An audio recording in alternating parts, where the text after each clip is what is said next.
Finally পার্কটা আমরা দেখেই ফেললাম। হেই গাইস, আমি শ্রাবণী আর তোমাদের সবাইকে স্বাগত আমার মিনি ব্লগে।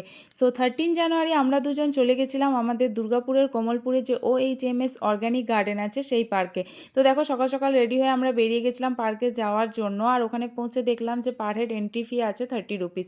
তো তারপর এন্ট্রি ফি দেওয়ার পর পার্কের ভেতরে গিয়ে দেখলাম পার্কটা ভীষণই সুন্দর, বেশ ওয়েল ডেকোরেটেড, আর চারিদিকে প্রচুর ফ্লাওয়ার গার্ডেন আছে যে কারণে একটা আলাদাই ভাইব দিচ্ছিল।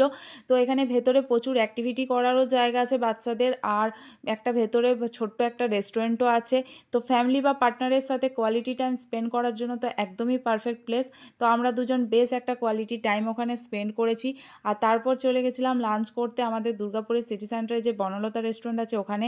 আর আমরা অর্ডার করেছিলাম মহারাজ থালি। তো পেট পুড়ে খেয়ে দিয়ে তারপর তো আবার বাড়ি চলে এসেছিলাম। So guys, thank you for watching and tata bye bye. আর তাড়াতাড়ি গিয়ে চ্যানেলটা সাবস্ক্রাইব করে দাও। Bye guys.